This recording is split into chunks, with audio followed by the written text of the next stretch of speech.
Sa botong 403 o 4 ang pabor, walang tutol at 3 naman ang walang partisipasyon. Binaliktad ng Commission on Elections o COMELEC and Bank ang naunang desisyon ng kanilang First Division na nagkansila ng kandidatura ni Mayor Marcelino Marci Teodoro bilang kongresista sa unang distrito ng Marikina City. Bunsod ito ng umano'y material misrepresentation o pagsisinungaling sa kanyang Certificate of Candidacy o COC.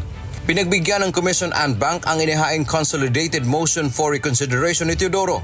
Batay sa desisyon ng Anbank, hindi nagsinungaling si Teodoro sa kanyang COC pagdating sa kanyang rehistro bilang botante. Sa issue ng domicile o residency, hindi nito naiwala ang kanyang domicile of origin sa unang distrito bagamat may panahon na nagparehistro siya bilang botante sa 2nd District ng lungsod.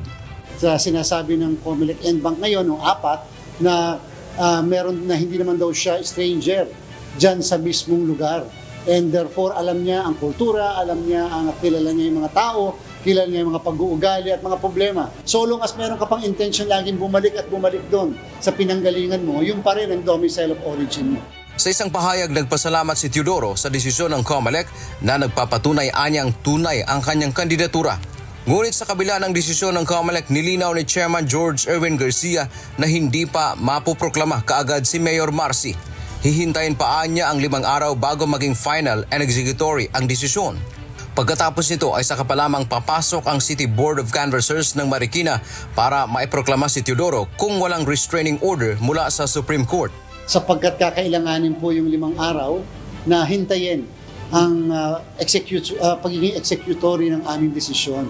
Sapagkat ang nakalagay po sa rules ng komisyon sa mga ganitong klaseng kaso ay nagiging executory siya 5 araw pagkatapos siyang mailabas. Una nang binatikos ni Senator Aquilino Coco Pimentel, isa sa mga petitioner, ang desisyon ng COMELEC.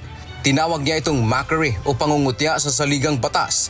Dagdag pa nito, dudulog sila sa Korte Suprema upang iapila ang desisyon ng COMELEC and Bank.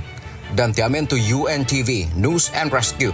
Diyos ang aming sandigan, serbisyo publiko ang aming pinahahalagahan.